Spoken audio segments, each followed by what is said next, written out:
नमस्ते। चलिए आज एक ऐसी दुनिया की सैर करते हैं जो हम सब के अंदर है। एक पूरा का पूरा यूनिवर्स जो नंगी आंखों से तो बिल्कुल नहीं दिखता। हाँ, हम बात कर रहे हैं सेल की। वही बुनियादी चीज, वही इकाई जिससे हम सब बने हैं। इसको कहते हैं जीवन का बिल्डिंग ब्लॉक। और ये बिल्कुल सही है।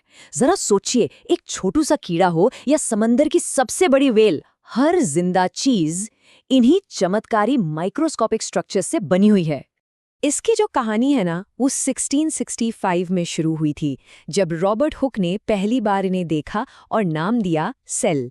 फिर 1839 में आई सेल थ्योरी, जिसने ये पक्का कर दिया कि हर जिंदा चीज इन्हीं सेल से बनती है। और देखिए, तब से लेकर आज तक हम इसके अंदर बसे इस पूरे शहर की खोज ही कर रहे हैं। अच्छा, अब सेल्स के ना मोटा मोटी दो बेसिक डिजाइन होते हैं। एक है प्रोकैरियोटिक सेल और दूसरा यूकैरियोटिक। ऐसे समझ लीजिए कि ये दो अलग अलग तरह के शहर हैं, एक बिल्कुल सिंपल सा और दूसरा बेहद कॉम्प्लेक्स। तो फर्क क्या है इन दोनों में? देखिए, प्रोकैरियोटिक सेल्स जैसे कि बैक्टीरिया काफी सिंपल होते हैं। इनमें कोई साफ सुथरा वेल डिफाइंड न्यूक्लियस नहीं होता। वहीं दूसरी तरफ है यूकैरियोटिक सेल्स, जैसे हमारे या पेड़ पौधों के। ये काफी कॉम्प्लेक्स होते हैं। इनके पास एक असली न्यूक्लियस होता है और ढेर सारे अलग अलग ऑर्गेनेल्स। तो चलिए आज हम इसी कॉम्प्लेक्स यूकैरियोटिक सेल के शहर का टूर शुरू करते हैं। तो तैयार हो जाइए, अब हम एक एनिमल सेल के अंदर चलने वाले हैं। बस इमेजिन कीजिए कि हम छोटे हो गए हैं और इस माइक्रोस्कोपिक सिटी के अलग अलग डिपार्टमेंट्स को देखने जा रहे हैं। शहर में एंटर करते ही सबसे पहले हम मिलते हैं सेल मेम्ब्रेन से। ये है इस शहर का गेटकीपर, मतलब बॉर्डर सिक्योरिटी। ये सेमी परमिएबल है, यानी ये बड़े ध्यान से कंट्रोल करता है कि कौन सी चीज सेल के अंदर आएगी और कौन सी बाहर जाएगी। बहुत जरूरी काम है ये। अंदर आते ही जो ये पूरा एरिया दिख रहा है, ये है साइटोप्लाज्म। इसे शहर का मैदान, गलियां या पार्क कुछ भी समझ लीजिए। ये एक जेली जैसा फ्लूइड है जिसके अंदर सारे ऑर्गेनेल्स यानी सेल के दूसरे हिस्से तैरते रहते हैं।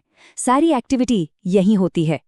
और अब आते हैं इस शहर के सबसे इम्पॉर्टेंट हिस्से पर, न्यूक्लियस। ये सेल का कंट्रोल सेंटर है, इसका ब्रेन है। ये बिल्कुल सिटी हॉल जैसा है, जहां शहर का मास्टर प्लान यानी हमारा डीएनए सेफ रहता है। सेल की हर एक एक्टिविटी यहीं से कंट्रोल होती है।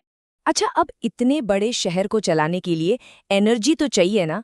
वो आती है यहाँ से, माइटोकॉन्ड्रिया से। इसको तो सब जानते हैं, powerhouse of the cell. ये 24 घंटे काम करके हमारे खाने को एनर्जी में बदलता है।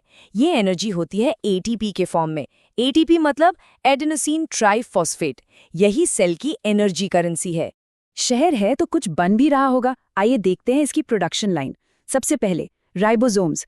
ये है छोटी छोटी फैक्ट्रीज जो प्रोटीन्स बनाती हैं। सामान बन गया, अब उसको ट्रांसपोर्ट भी तो करना है।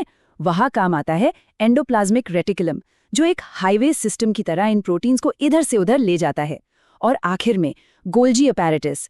ये है, समझ लीजिए, पोस्ट ऑफिस, जो इन प्रोटीन्स को ठीक से पैक करके उनकी सही मंजिल तक भेजता है। कितना बढ़िया टीम वर्क है। हर शहर में सफाई जरूरी होती है। ये जिम्मेदारी है लाइसोसोम्स की। ये है सेल की रीसाइकलिंग क्रू।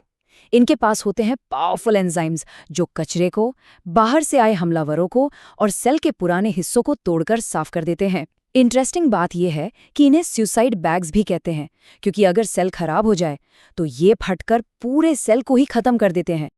तो ये तो हुई एनिमल सेल की बात। लेकिन प्लांट सेल्स यानी पौधों के सेल्स इस शहर का एक थोड़ा अलग वर्जन है। उनमें कुछ ऐसे खास डिपार्टमेंट्स हैं जो उन्हें हमारे सेल से बिल्कुल अलग बनाते हैं। प्लांट सेल्स में 3 चीजें खास हैं। पहला, सेल वॉल। यह सेल मेम्ब्रेन के भी बाहर एक और दीवार है जो उसे सख्ती और सपोर्ट देती है। दूसरा है एक बहुत बड़ा सा सेंट्रल वैक्यूल। ये पानी के लिए स्टोरेज टैंक का काम करता है। और तीसरा, सबसे जरूरी, क्लोरोप्लास्ट।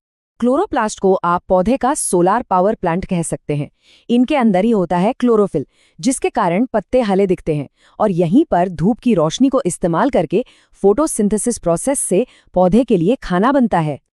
तो ये था हमारे इस माइक्रोस्कोपिक शहर का टूर। एक ऐसा शहर जो कभी नहीं सोता। चलिए इसके मेन डिपार्टमेंट्स को एक बार जल्दी से रिवाइज कर लेते हैं। तो एक बार फिर से, न्यूक्लियस हमारा control centre, mitochondria the power house, ribosomes हैं प्रोटीन फैक्ट्री, गोल्जी अपैरेटस हुआ पोस्ट ऑफिस और लाइसोसोम है हमारा सफाई करने वाला यानी सुसाइड बैग। देखा, इस शहर वाली एनालॉजी से इन सबको याद रखना कितना आसान हो जाता है।